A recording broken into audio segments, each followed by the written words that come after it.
Hello children, in this video I shall continue with the next part of your lesson, the last lesson. So in the first part I'll just give you a brief recapitulation of what we have done. That is, the narrator was very frightened to go to school. He found the crowd gathered around the bulletin board, and there was a person who told him that you don't have to hurry up, you can take your time and go. As he goes, he finds strange behavior of his teacher, who did not scold him of being late.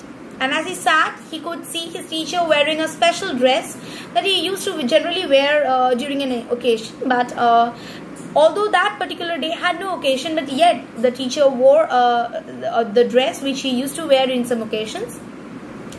The most unique thing was that he could see villagers sitting in the back benches, okay, and none of them looked very happy. Now I'll come to the next part, which starts from page number 143. So take out your book and follow the class. While I was wondering about it all, so while he was thinking about all this, M. Hamel mounted his chair. So he went up to the chair, and in the same grave and a gentle tone which he had used to me, and said, so with a very gentle way, very soft way, how he had spoken to the narrator, he said, "My children, this is the last lesson I shall give you. The order has come from Berlin to teach only Germans in schools of Alsace and Lorraine." Now, before anything, I just want to tell you that the spelling A-L-S-A-C-E, okay, this is Alsace. This is a place in France. Lorraine is also a place in France. Many people pronounce Alsace in a different way, like Alsace or Alice, whatever.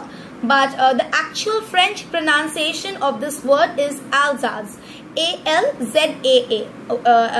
That is the exact pronunciation, but the spelling will be the same, A-L-S-A-C-E. But the pronunciation, the exact French pronunciation is Alsace. So,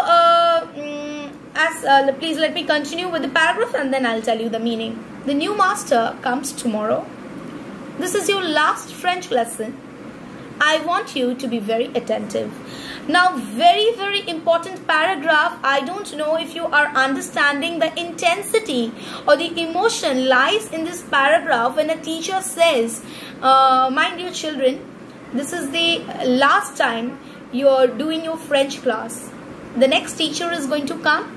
A new teacher is going to come and is going to teach you a different subject. And how difficult it is for a teacher, to say such a line that it's the last lesson is, it's very sad. But the teacher cannot help. Why?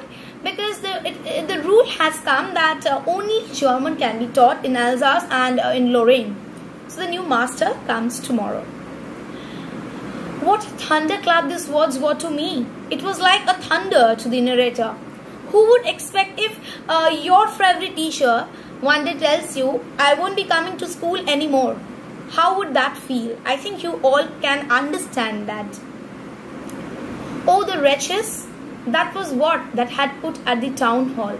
So that was all that was put at the town hall in the bulletin board. My last French lesson. So that's my last French lesson. Why, I hardly knew how to write. I was hardly knowing how to write. I had just started knowing it. Oh, how sorry I was for not learning my lessons for seeking birds' eggs or going sliding on the Saar. So how sorry I am that I did not pay particular attention to the subject. Okay, as much attention that was needed to the subject was not paid by me.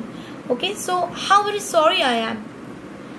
My books that had seemed such a nuisance a while ago, so heavy to carry, my grammar, my history of the sense, were old friends now that I couldn't give up. How very beautiful line said by the narrator that the books which were seeming to be very heavy. You can understand that just a while ago I was telling the narrator did not want to come to the school. Now the books that were so heavy for him to carry seemed to him like an old friend whom he doesn't want to lose. Okay, he doesn't want to be separated from. and M. Hamel too. The idea that he was going away, that I should never see him again, made me forget all about his ruler. How cranky he was. Means this idea that my teacher M. Hamel, who had been serving this school and had been a teacher for so long, I'll not be able to see the teacher anymore. How frightening this concept was. How frightening this entire idea was. Okay. I forgot everything. His angriness, his anger, his being cranky. Okay, anything. Cranky means he was very strict, and also I couldn't remember anything. All I could understand that I won't be able to see my teacher anymore. Poor man. It was his honor of this last lesson that he had put on his fine Sunday clothes. And now I understood why the old men of the village were sitting there in the back of the room. It was because they were sorry too that they had not gone to school more. It was their way of thanking our master for his 40 years of faithful services and of showing their respect of the country, and that was theirs no more. So why had the villagers come?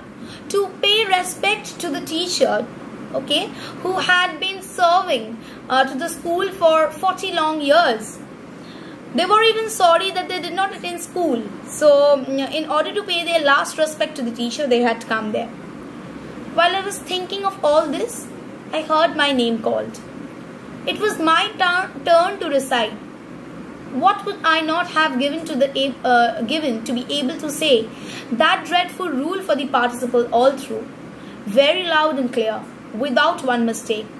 But I got mixed up on the first words and stood there holding on to my desk, my heart beating, not daring to look up.